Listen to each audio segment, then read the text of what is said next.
Bonjour Brigitte. Alors, tu es médecin généraliste, psychothérapeute, formatrice et superviseuse. Tu as beaucoup étudié également la psychologie des profondeurs de Carl Jung et tu es également praticienne EMDR, jeu de sable et aussi en psychologie énergétique. Mais ce qui nous amène aujourd'hui, c'est principalement ta qualité de thérapeute de couple imago. Et donc aujourd'hui, ce que j'aimerais un petit peu savoir, c'est comment tu en es arrivé à accompagner les couples. D'abord, bonjour Céline.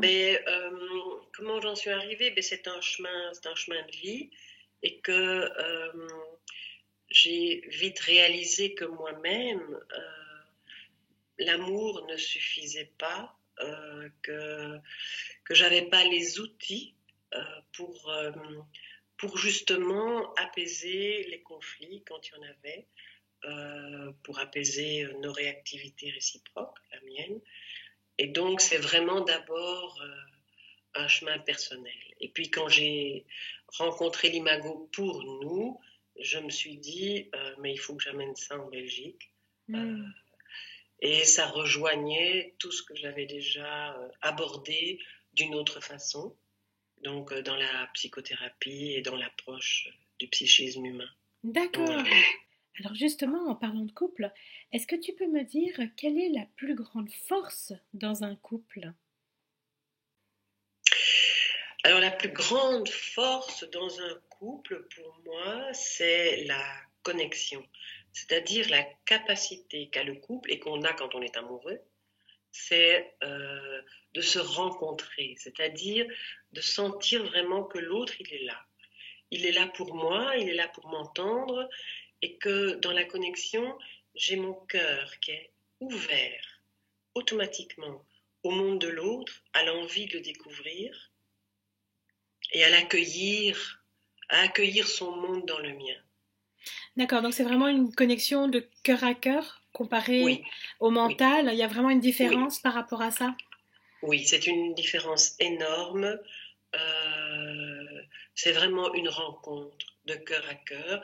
Et on pourrait dire d'âme à âme, dans le sens que l'âme, c'est la profondeur émotionnelle aussi. Ça va toucher des profondeurs au-delà du verbal dans la connexion. D'accord. Et qu'une fois qu'on a retrouvé ou qu'on a les outils pour en prendre soin, pour la réinstaller quand dans la vie de tous les jours on la perd, c'est une grande force. Je dirais que c'est la plus grande force. Ah, super, ok. Et donc justement, quand les couples sont en difficulté, c'est quoi la plus grosse difficulté quand il y a des crises, hein, quand ça devient plus simple? Alors, en imago, on appelle ça la lutte de pouvoir, mais finalement, c'est un terme qu'on retrouve sous d'autres formes en psychologie. C'est que la plus grosse difficulté, c'est qu'à un moment donné, on se sent tellement menacé par rapport à ce qu'on vit, ce qu'on ressent, ce qu'on pense, que on n'est plus capable d'entendre le point de vue de l'autre et que c'est un combat pour qui va avoir raison et qu'on se sort des choses qui sont parfois difficiles après à dépasser. Donc vraiment, c'est ce qu'on appelle, c'est ce conflit oui, c'est cette lutte pour la vie finalement, mais où l'autre, au lieu de devenir mon ami, est perçu comme un ennemi. Or, il n'est pas mon ennemi.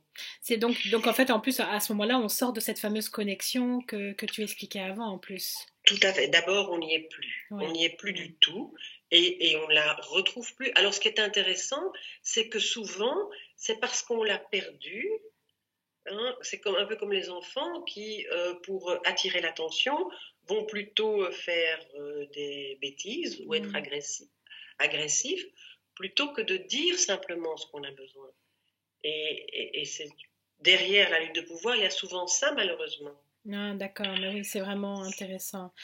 Et donc, justement, donc tu es animatrice Imago, en plus que d'être thérapeute, hein, donc ça veut dire que tu proposes des stages donc pour couple, hein, donc les personnes viennent vraiment en couple. Et justement, est-ce que tu peux expliquer en quoi ces 3 journées, donc ces 3 journées, peuvent aider le couple? Alors, pour moi, il y a beaucoup de choses qui, dans ces 3 jours, peuvent aider le couple.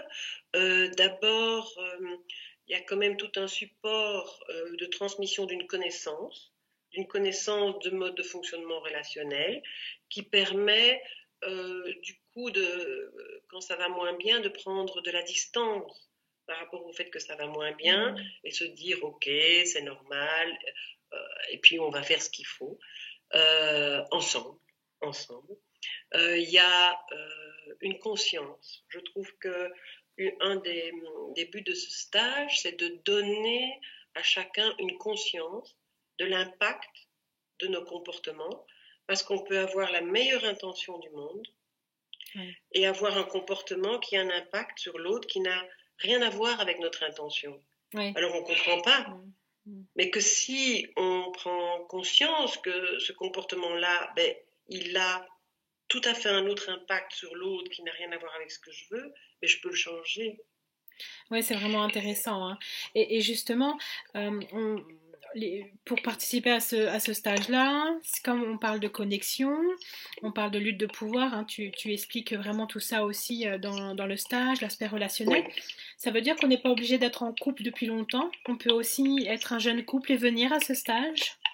bien sûr, et c'est d'ailleurs mon rêve, c'est de pouvoir transmettre et donner ce stage à des personnes qui décident de se marier ou de se mettre, de vivre ensemble, parce que je trouve que quand on a ces bases-là, eh bien, on évite de se blesser inutilement. Mm. Ça donne une qualité relationnelle. Et ce que je voulais aussi dire, c'est que par rapport au stage, il y a quand même beaucoup de pratiques, euh, beaucoup d'exercices de pratique de comment communiquer en pouvant justement rétablir cette connexion, s'apaiser et faire de la place au monde de chacun et trouver ensemble comment on va faire. Oui, c'est ça. Euh, Donc du coup, les couples jeunes, moins jeunes ou quoi pourront vraiment y acquérir, hein, c'est vraiment le mot acquérir, un outil, une façon de communiquer, hein. oui, et je dirais qu'ils acquièrent même plus qu'un outil, c'est une façon de vivre. Une façon d'être. C'est une façon d'être parce que la rencontre, c'est aussi une façon d'être Mm. euh, et qui change toute l'atmosphère d'une famille. Ah oui, oui, parce qu'on est bien d'accord qu'en plus, ça va impacter aussi sur la relation avec les enfants, notamment. Oui, Mm. oui, tout l'espace familial est changé. Ah, ok, super, merci. Et donc, du coup aussi, à quel moment il faut venir à ce stage? C'est justement s'il y a une crise, c'est trop tard, on est à la limite de la rupture ou on est juste au début, on a des petits problèmes d'incompréhension. Qu'est-ce que tu conseilles à ce moment-là? Alors, dans l'idéal, c'est justement de faire ce stage le plus tôt possible quand on est un jeune couple. Ça, c'est dans l'idéal et Hmm. l'absolu, parce qu'on va cheminer et je pense que et de le refaire parce qu'on a besoin de répétition. Et alors, il y a les couples qui sont en général dans une crise, Hmm. qui viennent. Il y a des couples aussi qui sont au bord de la rupture, qui viennent. Et j'ai même eu des couples qui viennent en stage, qui sont séparés Hmm. il y en a depuis 6 mois, il y en a même un couple depuis 3 ans, ils étaient séparés, mais ils n'arrivaient pas à faire le deuil de la relation. Euh, donc, donc il y a vraiment de tout dans un stage et chacun va y trouver ce qu'il a besoin. Maintenant, ce que je dirais, c'est que quand on est vraiment, vraiment au bord de la rupture, c'est quand même, c'est aussi une décision que si on veut sauver le couple, le stage est un tremplin, mais Ok. ça demande un travail.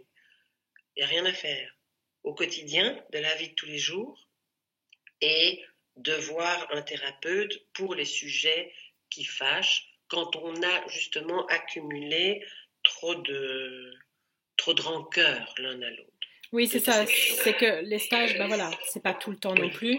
Et donc, à un moment donné, il faut pas hésiter, en attendant, à avoir un thérapeute qui pratique ça, en tout cas. En attendant ou après, pour vraiment installer l'outil, Mm. euh, voilà, au plus on le fait tôt, au moins on s'est blessé, donc au moins peut-être c'est nécessaire. Moi, c'est ce que je dirais de mon expérience. Ok, De mon expérience. merci. Ok. Et donc, justement, alors, si tu devais donner un conseil au couple, ça serait lequel?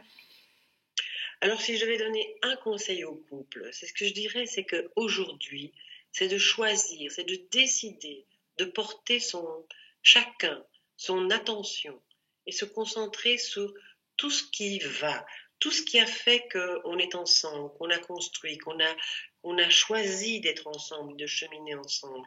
Et que, en se concentrant déjà là-dessus, plutôt que tout ce qui ne va pas, Mm. ça change déjà beaucoup. Ouais, donc de prendre un rendez-vous, de se rappeler de ces moments-là à deux, hein. Oui, Le rendez-vous des bons oui, souvenirs, des bons moments et des bons choix. Mm. oui, oui. Et déjà, même soi-même, chacun, tout seul, euh, et de le dire à l'autre, Mm. de dire des choses finalement positives à l'autre. Ah, super. Merci Brigitte, merci de nous avoir partagé ce petit moment pour le couple. Ben merci Céline, c'est avec plaisir. Merci, à Et bientôt.